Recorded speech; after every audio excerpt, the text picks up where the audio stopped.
Por mais de 3 bilhões de anos, a nossa Terra tem visto a ascensão e a queda de espécies. Ocupantes temporários de um mundo em mudança. Os vencedores desenvolvem traços novos e os perdedores tornam-se extintos.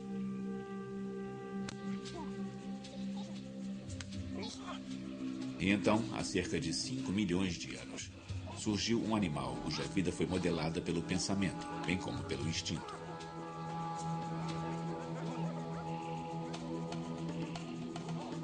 E a mente dessa criatura se expandiu, evoluiu para um novo ser radical, um ser humano.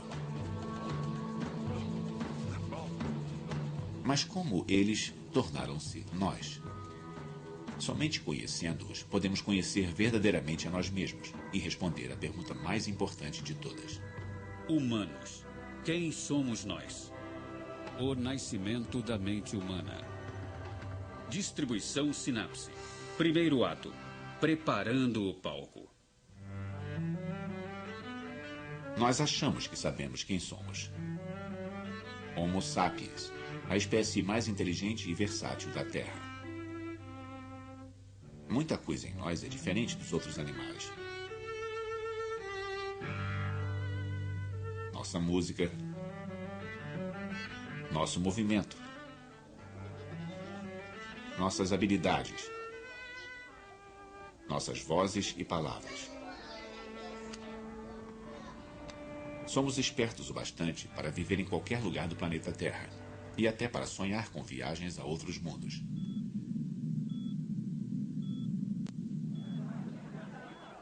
Mas como isso aconteceu? Por que somos tão singulares? Cientistas começaram a desvendar o mistério.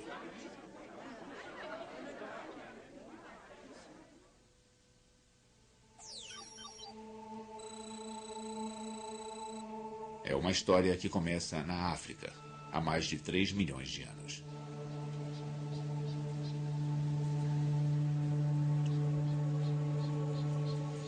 As selvas da África estão cheias de macacos primitivos.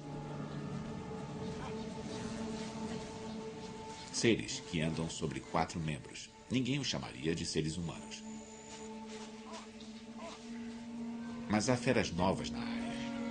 Macacos que andam sobre apenas 2 pernas. Esta criatura nos dá um indício do nosso parentesco. E a espécie mais conhecida vem da África do Sul. Aqui ao meu lado direito está um antigo parente do ser humano chamado Australopithecus africanus, que viveu há cerca de 3 milhões de anos. Como podem ver, o nosso Australopithecus está de pé e tem as proporções do corpo bem primitivas, com braços relativamente longos e pernas relativamente curtas. Esta é uma razão pela qual é muito comum que paleontólogos chamem estes seres humanos primitivos de macacos bípedes. Os cientistas chamam isso de bipedismo. Começa com uma única família de macacos que carrega uma nova mutação genética. Genes que permitem que eles andem de um novo jeito. E floresçam. A evolução não é uma coisa que acontece por demanda. A evolução é um processo de seleção entre variações que surgem espontaneamente e sem uma razão particular.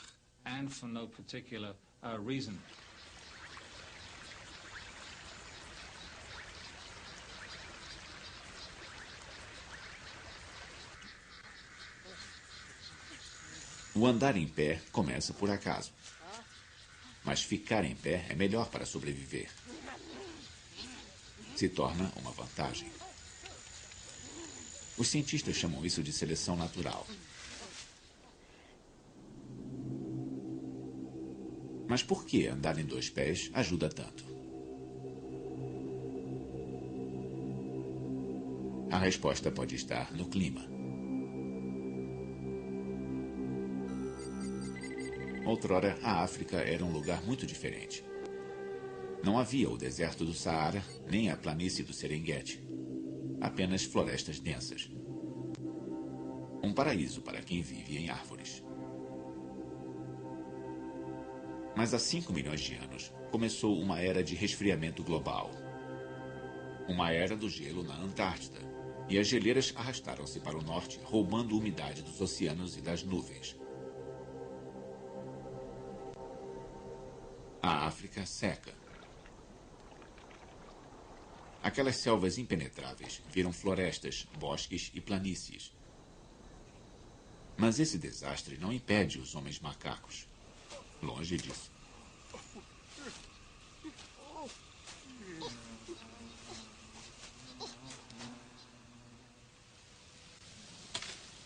Pistas para o seu sucesso podem ser encontradas na África do Sul, em seus ossos fossilizados.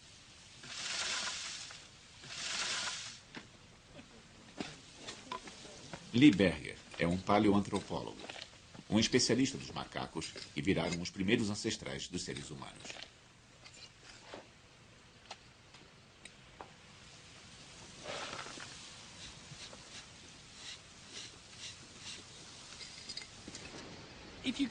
Se a gente pudesse entrar numa máquina do tempo e voltar uns 3 milhões de anos, o meio ambiente em que nossos pequenos australopitecos viviam não seria muito diferente do que se vê à minha volta agora. Floresta partida, uma floresta mais densa, umas árvores muito grandes, mais arbustos muito densos e muita água no leito do rio. Nossos homens macacos passariam os dias se deslocando nesse meio ambiente, colhendo frutas das árvores, retirando coisas comestíveis do solo. Essa é a história da evolução humana. Adaptabilidade em muitos lugares diferentes.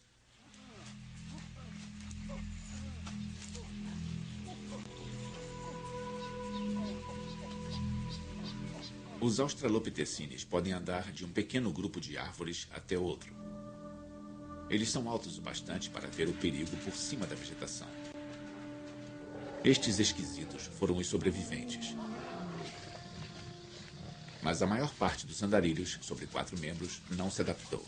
O encolhimento das florestas reduziu seu suprimento de comida e os deixou expostos aos predadores velozes nos limites da floresta.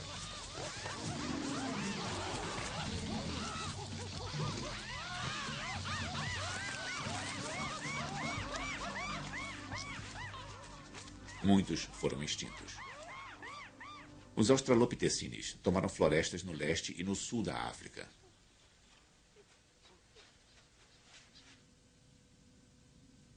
Foi um golpe de sorte na loteria da evolução. E em 2,5 milhões de anos, há 4 espécies diferentes desses macacos em pé, se balançando e desfilando pela África.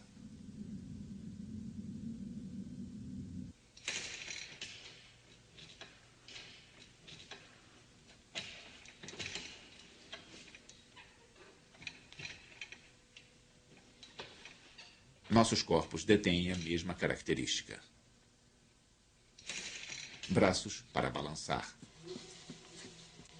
Pernas compridas para correr. Mas o trabalho de reengenharia da natureza nos deixou com muitas dores. Nós temos pés chatos, joelhos que se torcem, costas doloridas e todo um legado disso, de pegar um esqueleto essencialmente quadrúpede, um esqueleto de 4 pernas e deixá-lo de pé.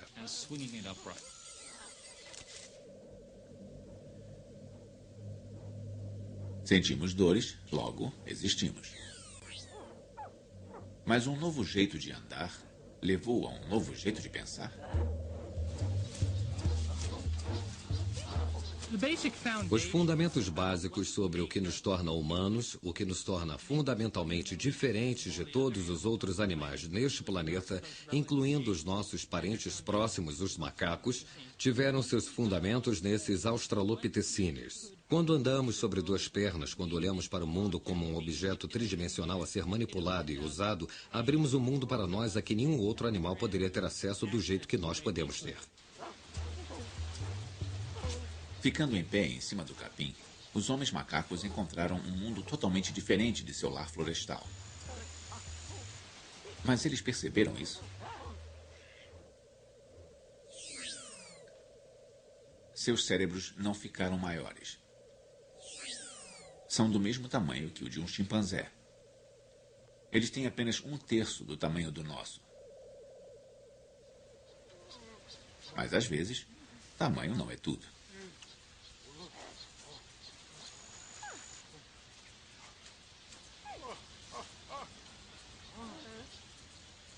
Na minha mão eu tenho o cérebro de um Australopithecine e estamos tentando entender qual é a diferença entre este cérebro de Australopithecine e o do chimpanzé. Esta área é uma pista-chave. Ela mudou para a parte de trás do crânio, deixando mais espaço na frente para o cérebro lidar com problemas novos. Isso permitiria ao animal reconhecer melhor os rostos, ter comportamentos sociais complexos, definir locais de alimentação, fontes de água. Na verdade, ele está expandindo a sua adaptação ambiental.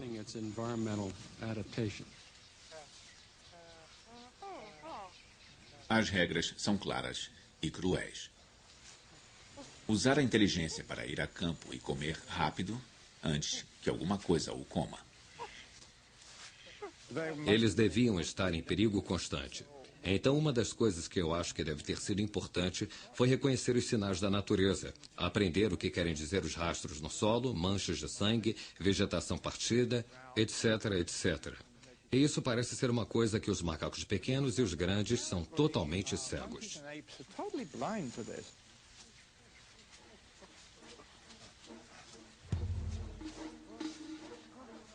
Foi assim que nós começamos. Um punhado de mutantes genéticos se deslocando de suas árvores pelas planícies abertas. Uma aventura arriscada que leva a um novo tipo de cérebro em um novo tipo de corpo. E isto é apenas o início da história humana.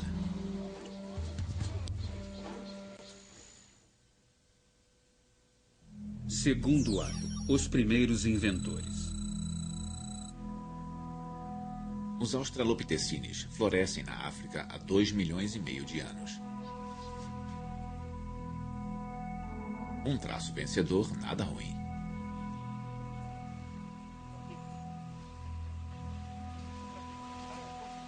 Mas então os homens macacos começam a morrer.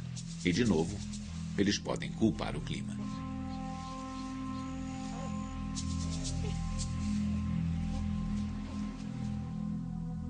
A crise é causada pelo resfriamento global. O Polo Norte congela pela primeira vez. Um novo ciclo de eras do gelo está começando. Para os macacos andarilhos da África, isto é um desastre. De novo na África, as florestas diminuem e os capinzais crescem. Para os australopithecines, atravessar os longos campos significa passar pelo corredor polonês de predadores famintos. Eles precisam de comida, mas eles são a comida. O desafio é antigo. Evoluir ou morrer.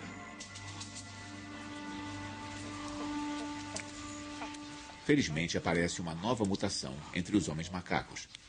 E surgem criaturas com dentes e presas imensas.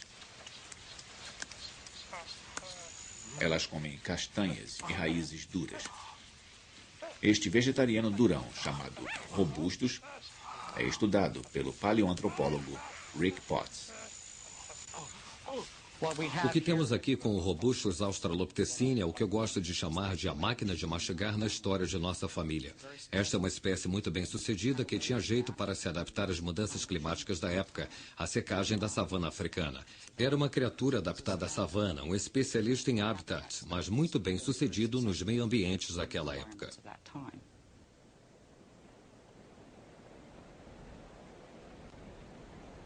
Eras do gelo fizeram da África uma montanha-russa de séculos secos e úmidos. Fica difícil a vida para os comedores de raízes quando as plantas morrem.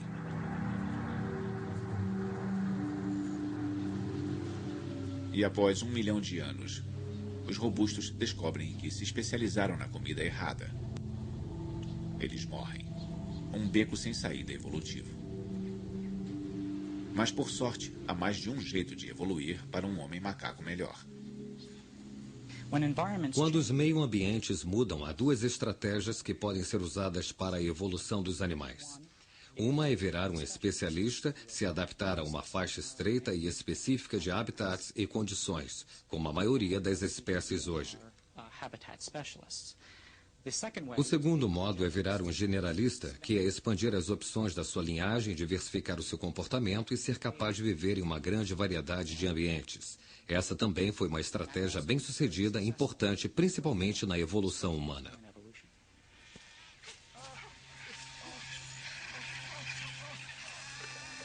Ao mesmo tempo, uma outra espécie de australopithecines está surgindo. Os generalistas, capazes de adicionar carne às suas refeições, seja fresca ou podre. Esta nova dieta transforma a África em um buffet aberto, chova ou faça sol. Comer carne muda tudo. Os carnívoros não precisam de quilômetros de intestinos para digerir plantas difíceis. Suas tripas encolheram e sua caixa torácica se apertou. É o nascimento da moderna linha da cintura. Este povo macaco está evoluindo para algo totalmente novo. Há muito mais proteína em um rato do que em uma raiz. Sobra o bastante para abastecer um aumento no tamanho do cérebro. Ele dobra. E o resultado é um ancestral humano que nós podemos reconhecer. O que temos aqui é o Homo erectus. É o que eu gosto de chamar de a máquina pensante na história da nossa família. Então temos a máquina de comer e a máquina de pensar.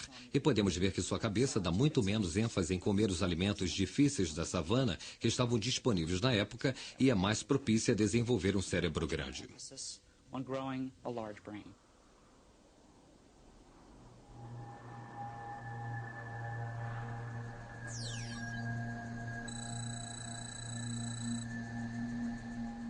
O humano que surge há 1.800.000 anos é obra da arte evolutiva.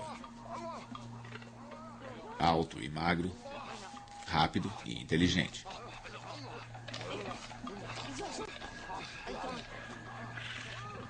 Um carnívoro que apoia-se em ferramentas para devorar suas refeições e em suas pernas quando os predadores tentam devorá-lo, fugindo mais rápido do que qualquer ancestral macaco.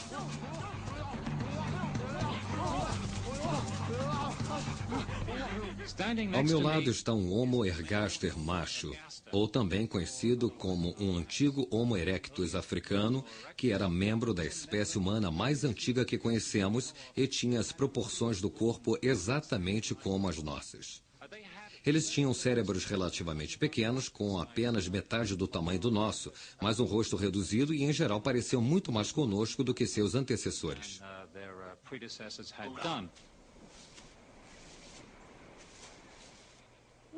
O Homo erectus é o primeiro a passar de 1,80 m de altura, o primeiro ser humano realmente à vontade nas vastidões. Caçador e saprófago, cuja dieta rica em proteína vai direto para a cabeça. Seu novo cérebro é o maior já visto entre os primatas.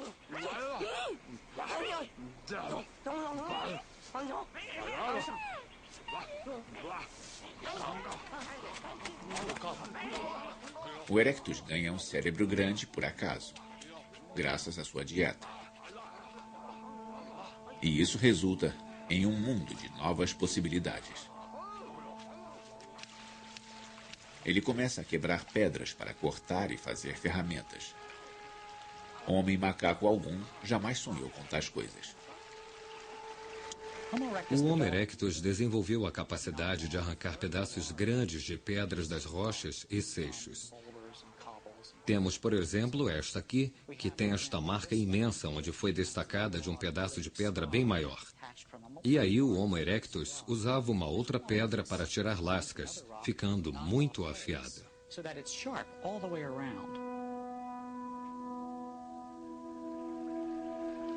Este é o nascimento do homem tecnológico. Um ser que faz e usa ferramentas para estender seu alcance sobre o mundo. Com estas ferramentas de pedra, os primeiros humanos como o Homo erectus tinham a capacidade de fazer tudo o que os outros animais podiam fazer com os dentes.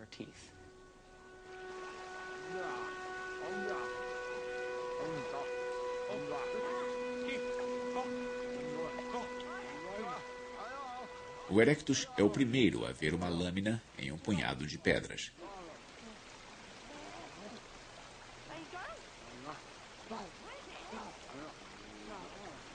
Para fazer essas ferramentas, o Erectus teve que entender como as rochas se quebram.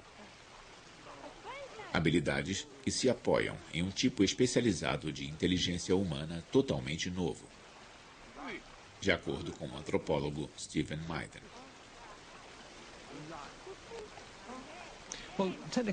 A inteligência técnica é um termo usado para nos referirmos a como alguém pode manipular objetos e fazer objetos de um modo muito complexo. O que a seleção natural parece ter feito foi botar em nossas mentes um conhecimento intuitivo sobre física, cultura material, fabricação de artefatos. Então, de modo simples, quando alguém cresce nessas sociedades, pode aprender rapidamente a usar essas ferramentas. É como aprender línguas hoje. As crianças adquirem isso, elas não fazem esforço algum.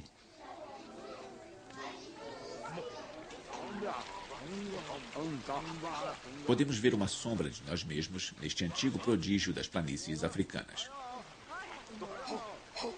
Por exemplo, seus machados de mão parecem ter sido feitos por destros. Nenhum outro primata favorece uma das mãos em detrimento da outra. Na minha mão eu tenho o cérebro do Homo erectus. Esta é a parte frontal do cérebro. Esta é a parte traseira do cérebro.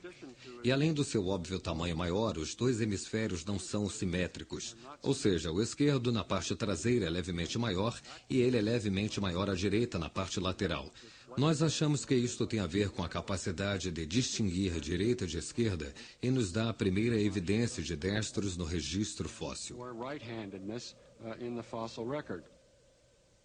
Nossos corpos ainda se apoiam nessa divisão direita e esquerda. Isso permite que executemos movimentos complicados e tenhamos pensamentos além de qualquer outro animal. Nós achamos que os dois lados do cérebro fazem coisas diferentes. Por exemplo, se eu tento escrever uma frase, provavelmente estou usando mais o meu hemisfério esquerdo do que o meu hemisfério direito. Por outro lado, se eu estou pintando um quadro e tentando dar emoção e contexto a ele, é muito provável que eu vá usar o meu hemisfério direito para conseguir isso.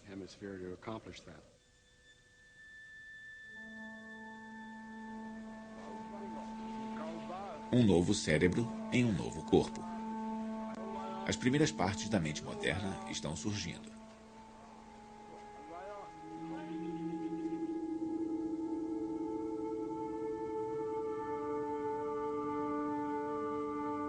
Com o Erectus, estamos a mais da metade do caminho que nos separa dos macacos.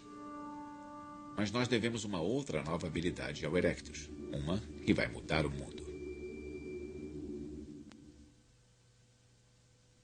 Terceiro ato, a mente social. O Homo erectus apoia-se em mais do que ferramentas para sobreviver nas planícies hostis e famintas da África. Ele é parte do cardápio africano e descobre que está mais seguro em grupos. Mas se aproveitar disso, requer um novo tipo de inteligência. Ter uma inteligência social, ser capaz de trabalhar com sucesso com outros, dar atenção aos problemas dos outros e aos seus sentimentos e suas emoções é muito importante para um grupo social bem-sucedido. A inteligência social é todo um pacote de habilidades mentais que permitem que alguém sobreviva e compita com sucesso dentro de um grupo.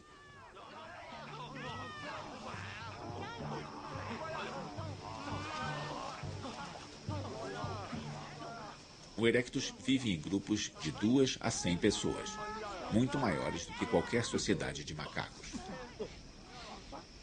Para continuarem juntos, eles precisam se comunicar. Mas quanto de sua linguagem ele herda dos macacos?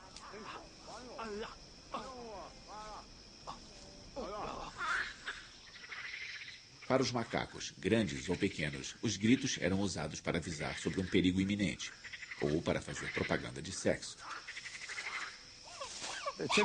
Um chimpanzé pode indicar por algum grito que está com fome ou que está irritado com um de seus colegas, ou pode emitir um som indicativo de que há comida por perto e que os outros devem vir e compartilhar.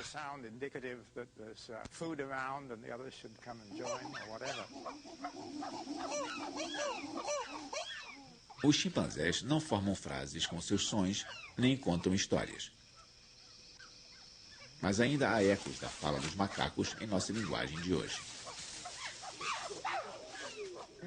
Quando rimos, choramos ou fazemos gestos, ou quando ameaçamos as pessoas, o fazemos tal como os animais fazem com o seu sistema de comunicação. É a sobrevivência e é extremamente que coexiste com a nossa linguagem.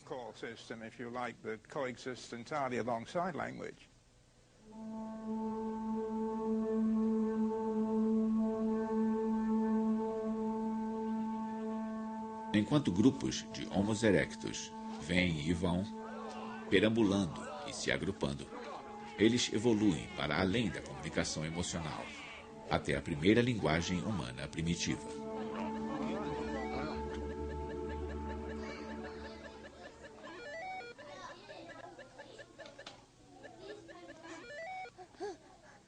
Alguns linguistas acreditam que podemos ouvir os padrões de discurso do Homo erectus ecoando nas vozes de nossas crianças mais novas.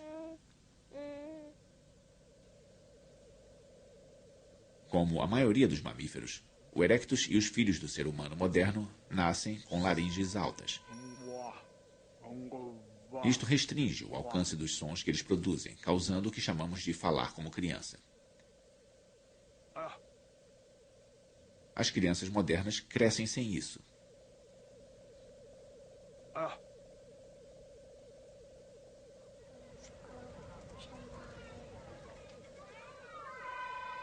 Aos 2 anos, a laringe de uma criança desce na garganta, abrindo espaço para os músculos que fazem a conversa de adulto.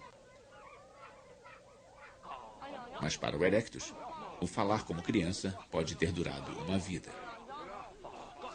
Mas sobre o que eles falavam?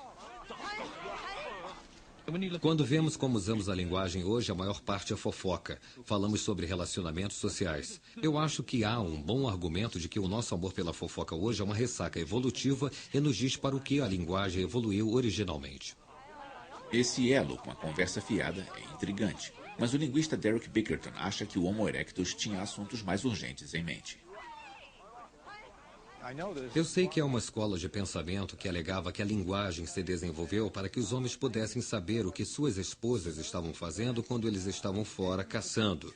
Aí eles voltavam e suas mães diziam: "Ah, bem, enquanto você estava fora, sua esposa estava dormindo, etc, etc." É preciso muitas palavras para dizer isso. Não se pode dizer isso no nível básico.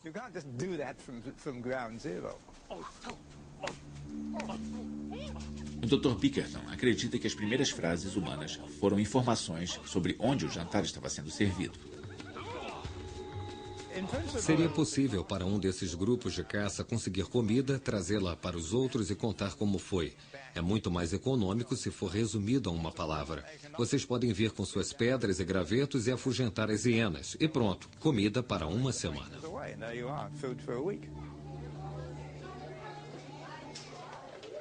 Os linguistas chamam esta forma simples de discurso de protolinguagem. É bem provável que nos estágios iniciais do desenvolvimento da protolinguagem, o Homo erectus usasse o mesmo tipo de expressões de 2 palavras que as crianças muito jovens, as de menos de 2 anos, usam.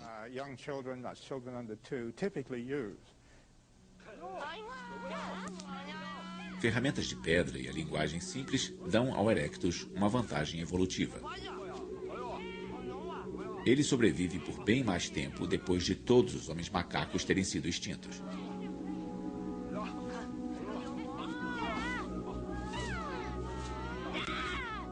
E há 1 milhão de anos, o erectus enfrenta a sua própria crise climática.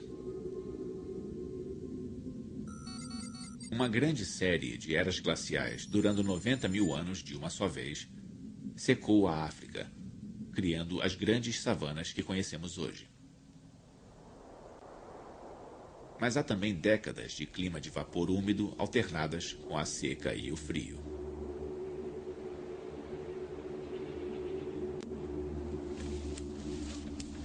Quando o cardápio muda, o Erectus tem que escolher novos animais e plantas para comer. Sua sociedade está organizada bastante para pegar suas coisas e se mudar com as estações.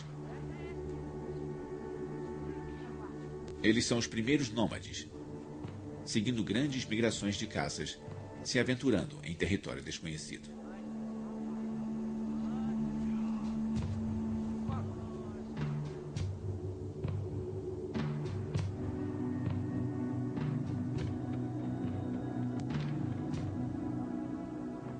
Século após século, alguns bandos pequenos foram para o norte, para fora da África e através da Ásia, movidos pela fome e pela curiosidade. É o nascimento do desejo de viajar.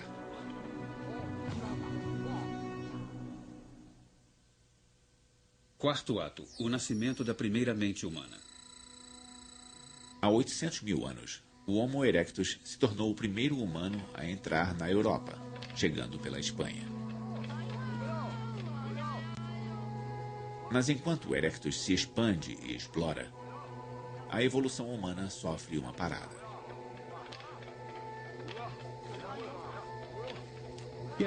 Durou muito tempo a presunção de que a evolução é um tipo de processo linear e que se os nossos ancestrais remotos tinham cérebros menores e nós temos cérebros maiores, então nas épocas intermediárias deve ter havido um processo lento de aquisição de aumento de inteligência. Um exame mais apurado mostra que não é esse o caso. A evolução tendeu, como todas as outras formas que conhecemos, a tomar um tipo de curso episódico.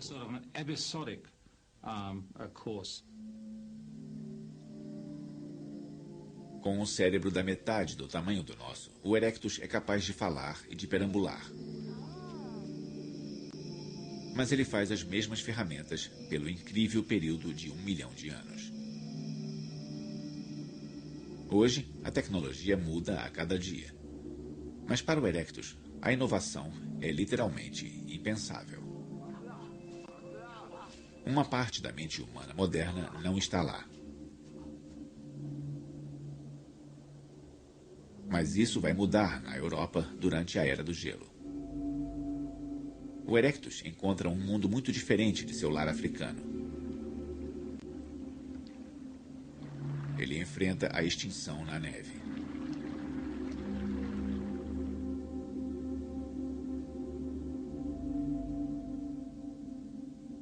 Mas aqui, a evolução entra em uma nova fase de criatividade.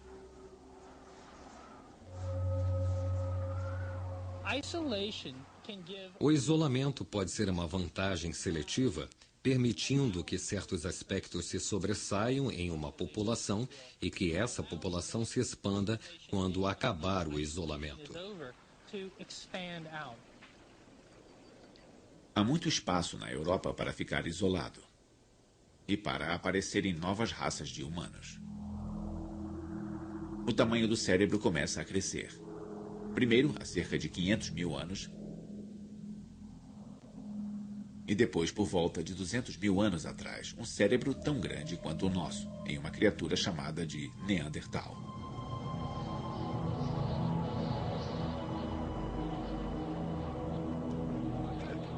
Hoje, frequentemente pensamos no Neandertal como um homem das cavernas rosnante e de andar pesado. Mas ele foi o rei da Europa na Era do Gelo, capaz de inovar e sobreviver no frio.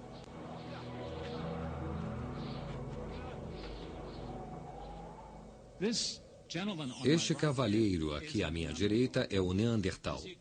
Como podem ver, ele é um pouco mais baixo do que eu, o que é muito típico dos neandertais europeus do período, mas tinha uma estrutura corpórea essencialmente moderna, embora seus ossos fossem muito pesados e suas juntas bem rangentes.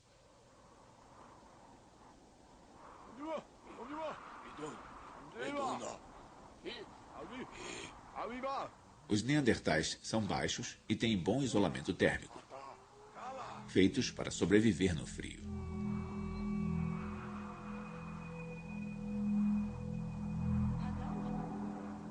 Mas eles precisam enfrentar mais do que só o frio.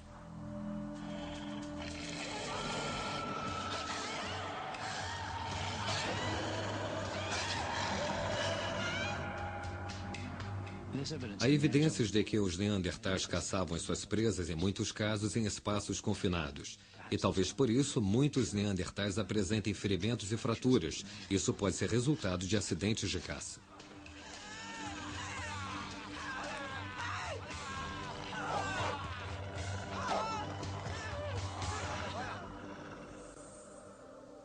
Mas como eles pensavam?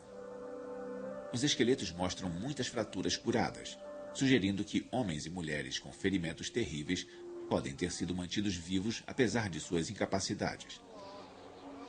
Evidências de que suas mentes eram capazes da compaixão.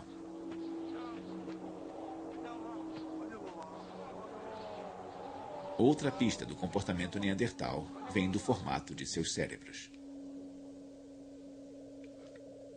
Se olharmos o cérebro do Neandertal, todas as estruturas que vemos nele são quase exatamente as mesmas que vemos no cérebro humano moderno. Em outras palavras, não vemos diferenças essenciais entre o cérebro Neandertal e o cérebro humano moderno.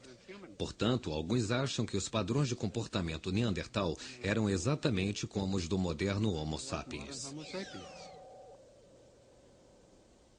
Mas nem todos concordam. Alguns suspeitam de que o pensamento neandertal era muito diferente do nosso. Eles possuíam uma mente fragmentada, de acordo com Stephen Mythen.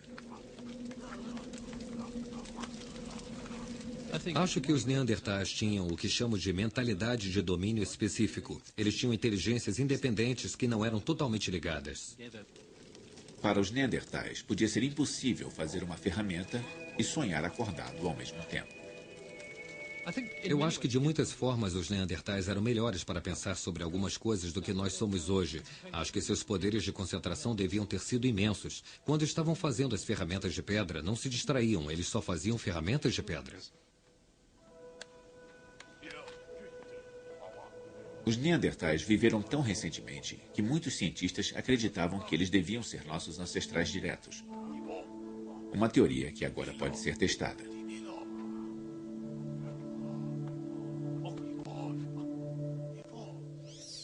O DNA de humanos modernos e ossos de neandertais são comparados para identificar diferenças genéticas. Entre humanos e neandertais, houve 27 diferenças, muito mais do que encontramos normalmente quando comparamos um humano a outro. Isso demonstra que os neandertais e os humanos anatomicamente modernos são realmente muito distintos.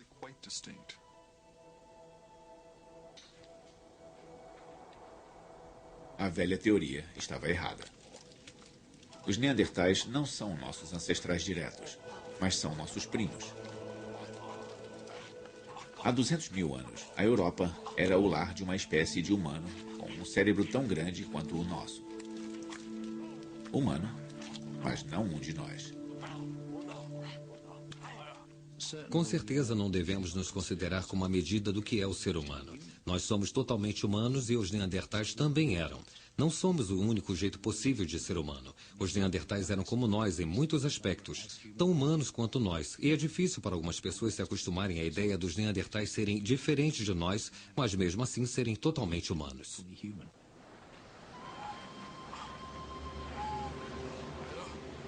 Então, de onde veio a nossa espécie e por que nós evoluímos? Este é o próximo e maior enigma na história humana.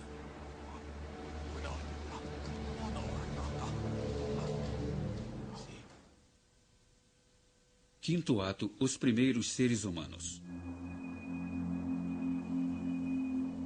Não é fácil achar os ossos do primeiro Homo sapiens.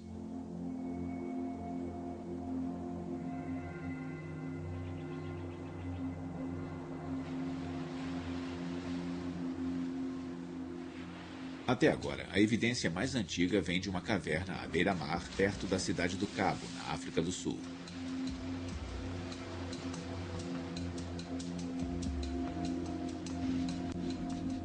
Os ossos têm 120 mil anos de idade. Hilary Deacon passou 15 anos estudando este sítio.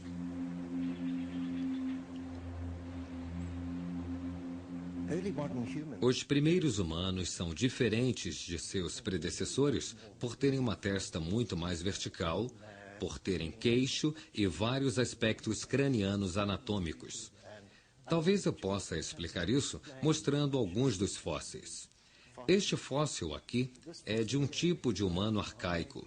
Este é o famoso crânio Kubwe de Zâmbia, e ele é muito robusto em toda a arquitetura facial, com a região das sobrancelhas muito robusta. E se o compararmos a um humano moderno, e este é um exemplo, aqui temos uma testa muito mais vertical e a região das sobrancelhas levemente desenvolvida. E este é um crânio muito mais esguio e muito mais gracioso.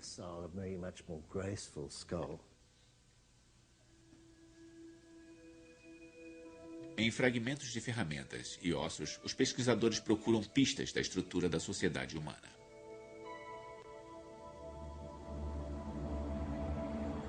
Esses humanos modernos usam ferramentas similares às inventadas pelos neandertais na distante Europa. Lanças e lâminas de pedra garantem uma dieta regular de focas, pinguins e peixes. Mas os cientistas duvidam que esses sejam os primeiros humanos.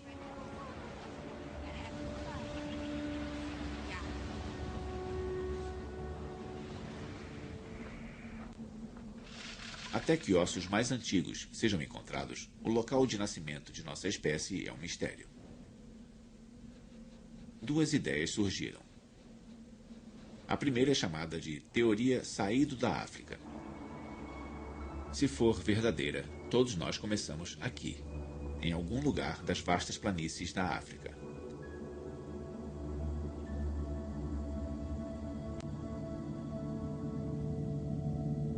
Ou o Homo sapiens se desenvolveu simultaneamente em vários locais, em 3 continentes.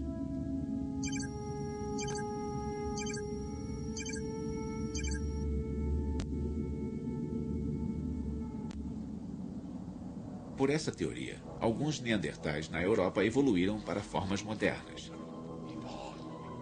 Na Ásia, o Homo erectus também fez a transição para um cérebro maior.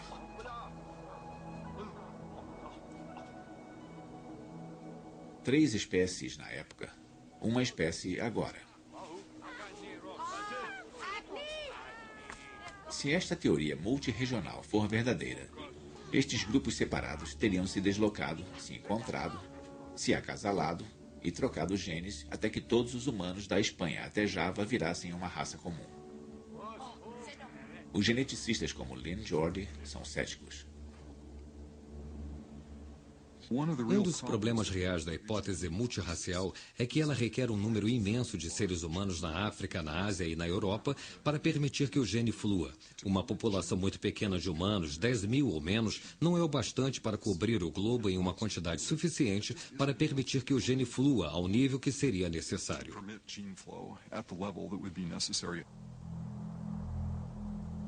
O mundo era grande demais e nossos ancestrais estavam muito espalhados. Mas novas evidências genéticas podem ser capazes de resolver o enigma de nossas origens e de explicar como um minúsculo grupo de ancestrais poderia ter sido a semente dos humanos que conhecemos hoje. Analisando o DNA de gente do mundo inteiro, os geneticistas podem calibrar um tipo de relógio evolutivo. Eles procuram mutações, mudanças aleatórias inofensivas em nosso DNA, que se acumulam com o tempo. Quanto mais antiga é uma raça, mais mutações ela deve conter. Os resultados são surpreendentes. Todos de fora da África têm um perfil genético muito similar, apesar das diferenças superficiais.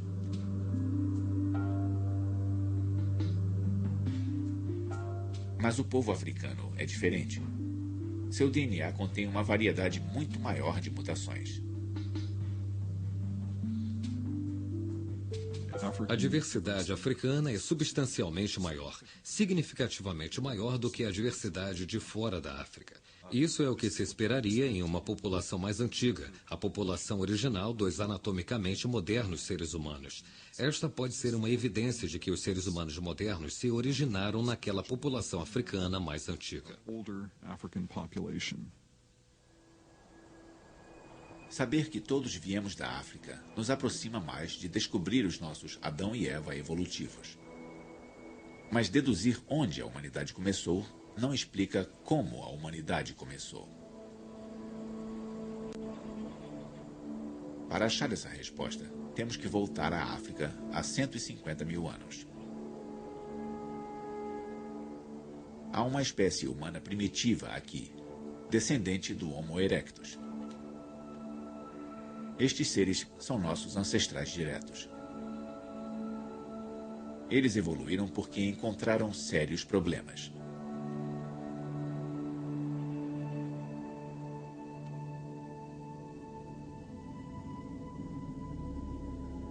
A Europa estava sob um frio profundo e a África estava tomada pela seca.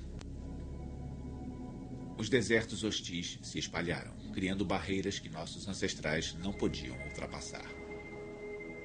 Bandos ficaram presos e isolados nos litorais e em pequenas comunidades florestais. Os geneticistas suspeitam que ocorreu uma nova mutação que mudou tudo. O que tornou os modernos humanos especiais tem a ver com as nossas habilidades mentais. E isso foi provavelmente um novo fato mutacional que aconteceu. E aconteceu em um certo lugar e em um certo tempo.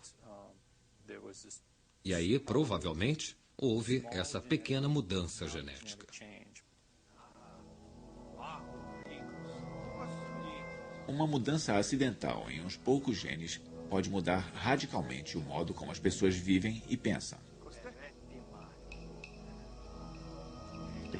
Seria uma mudança na tecnologia básica que eles usavam, talvez uma mudança no sistema social e, é claro, também pode ter sido uma mudança na biologia, na forma do corpo, ou talvez até uma mudança no modo como o cérebro operava.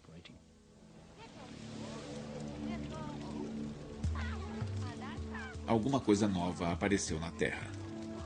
Um pequeno clã de humanos que são os ancestrais de todos os que vivem hoje. Eles têm um novo tipo de mente, um pacote de capacidades que dá a eles um modo diferente de pensar.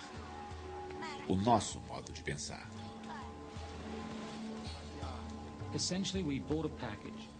Essencialmente, nós compramos um pacote. Exatamente o que era esse pacote nós não sabemos ao certo, mas ele tem muitas dimensões que ainda estamos descobrindo. Hoje você pode falar em computadores, sinfonias e foguetes à lua, esse tipo de coisa. Amanhã pode haver outras coisas de que você poderá igualmente falar que ainda não inventamos. O que nós temos é uma capacidade e ainda estamos explorando os limites dessa capacidade.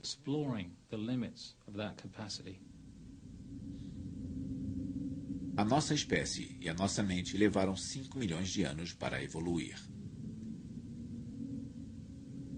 Durante a maior parte da história, fomos homens com aparência de macacos. Mas então, quase no último minuto, os primeiros humanos realmente inteligentes aparecem como neandertais e, um pouco depois, como nós mesmos. Os primeiros Homo sapiens são a mais jovem das espécies humanas. Mas eles não estão sozinhos.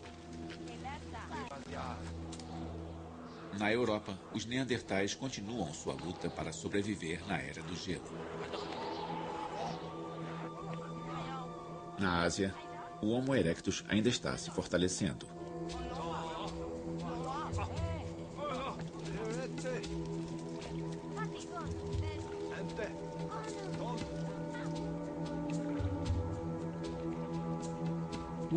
Nós tendemos a pensar que por estarmos sozinhos no mundo, o nosso jeito é o jeito normal de se fazer as coisas. Mas com certeza não é. Se olharmos para trás, para os registros fósseis, descobrimos que há várias espécies dividindo o meio ambiente e, com certeza, dividindo o mundo umas com as outras. Não só uma espécie humana, mas várias. Logo, elas vão se unir em um confronto que vai decidir o destino da nossa espécie e transformar o mundo. Versão brasileira MG Studio.